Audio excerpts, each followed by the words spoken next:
اب جو دین کا راستہ چھوڑتے ہیں ان کا ایٹیٹیوڈ کیا ہوتا ہے؟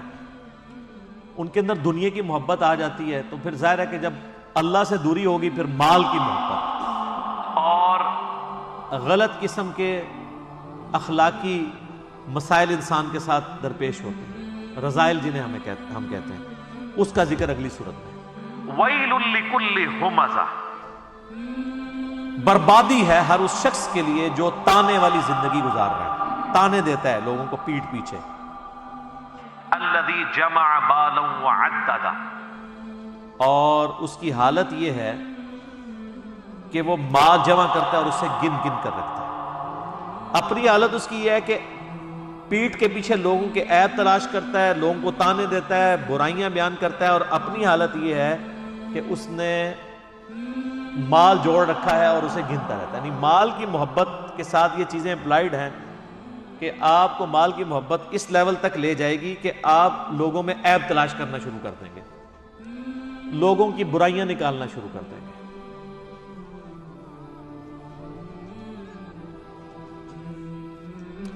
يَحْسَبُ أَنَّ مَالَهُ أَخْلَدَ، وہ خیال کرتا ہے کہ اس کا مال کبھی بھی فانی نہیں ہوگا، ہمیشہ کے لیے اس کا مال اس کے ساتھ رہے گا۔ جو لوگ مال جوڑ رہے ہوتے ہیں نا ان کی حالت ویسے یہی ہوتی ہے۔ اربوں روپیہ جوڑا ہوا ہے لوگوں نے، اور وہ سمجھتے ہیں شاید ساتھ لے کے جائیں گے۔ حالانکہ میں آپ کو بتاؤں کہ اگر کوئی شخص روزانہ 1,00,000 روپیہ خرچ کرے نا، روزانہ، تو 1 ارب ختم کرنے کے لیے اسے 25 سے 30 سال چاہیے۔ کیلکولیشن کر لیجیے، 1 ارب اتنی بڑی رقم ہے، اور یہاں لوگوں کے پاس اربوں ہوتے ہیں، اور 70-80 سال کے ہوئے ہیں، ان سے پوچھا آپ نے کتنی زندگی گزارنی ہے، اور روزانہ 1,00,000 روپے کو خرچ کر سکتا ہے؟ کیا کرے گا؟ نوٹ بھی کھانا شروع کرے تب بھی نہیں کھا سکتا۔ لیکن جب جس کو لت پڑ گئے تو وہ پھر یہی کرتا ہے، اور پھر وہ سمجھتا ہے میرا مال فانی نہیں ہوگا، نہ اس نے مرنا ہے۔ کلا، ہرگز نہیں۔ لَيُنبَذَنَّ فِي الْحُطَمَةِ، یقیناً اسے حطمہ میں پھینک دیا جائے گا، یعنی دنیا کی محبت میں جو مبتلا ہوا اور تباہ و برباد ہو گیا، اس کا الٹیمیٹ انجام حطمہ ہے۔ وَمَا أَدْرَاكَ مَا الْحُطَمَةُ، اور تم کیا جانو کہ حطمہ کیا ہے؟ نَارُ اللَّهِ الْمُوقَدَةُ، وہ اللہ کی ایک آگ ہے جو خوب بھڑکائی ہوئی ہے، دوزخ کی آگ، الَّتِي تَطَّلِعُ عَلَى الْأَفْئِدَةِ، جو دلوں تک پہنچ جائے گی۔ ویسے تو آگ جلا کے راکھ کر دیتی ہے، کھالیں جلیں گی، جسم فنا نہیں ہوگا، تاکہ جسم کو تکلیف ہوتی رہے، بولے اعوذ باللہ تعالی، اندر تک آگ گھس جائے گی۔ جیسے دنیا میں بھی آپ کہتے ہیں نا کہ گھبراہٹ ہو رہی ہے اندر، جن لوگوں کو معدے کا ایشو ہوتا ہے وہ کہتے ہیں اندر آگ لگی ہوئی ہے، حالانکہ وہ باہر کوئی آگ نہیں ہوتی۔ تو یہ دلوں کے اندر گھس جانے والی، انسان کے اندر گھس جانے والی آگ ہوگی، إِنَّهَا عَلَيْهِمْ مُؤْصَدَةٌ، اور وہ آگ ان پر بند کر دی جائے گی فِي عَمَدٍ مُمَدَّدَةٍ، لمبے لمبے ستونوں میں۔ کوئی اللہ تعالیٰ نے کوئی بڑے کیپسولز ایسے بنا کے رکھے ہوئے ہیں، ایسی بھٹیاں بنا کے رکھی ہیں کہ اس کے اندر بندوں کو پھینک دیا جائے گا اور اس کے بعد لاک لگا دیا جائے گا، وہ اسی بھٹی کے اندر رہیں گے، لمبے لمبے ستونوں کی فارم میں۔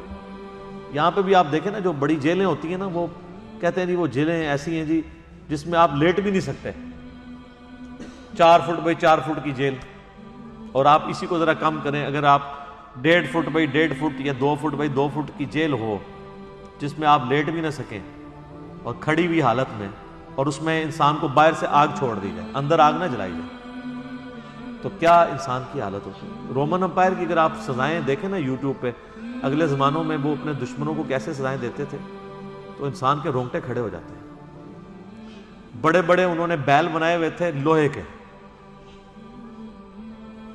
لوہے کی چادروں سے بیل نما، یعنی انہوں نے مجسمے کھڑے کیے ہوئے تھے، اور اس کے اندر باقاعدہ بندے کو وہ ڈالتے تھے اور پھر وہ اس کو بند کر دیتے تھے اور نیچے آگ روشن کر دیتے تھے۔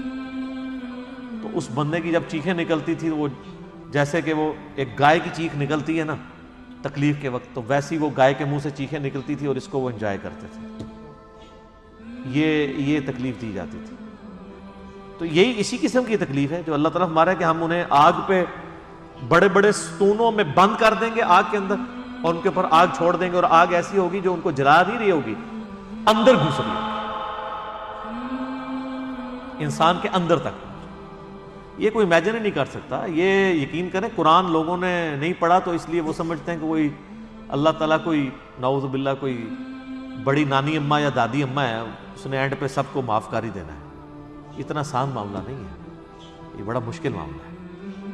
اور آپ یہ دیکھیں کہ جب یہ آیات نازل ہو رہی ہیں عربیوں کی زبان میں تو ان کی کایا قلب تو پھر ہوتی تھی نا. ہم تو صرف ترجمہ سن کے تو ہماری حالت بدل جاتی ہے, تو جن کی اپنی زبان میں یہ چیزیں نازل ہو رہی تھیں ان پہ کیا کیفیت گزرتی ہوگی. اللہم اجرنا من النار. آمین.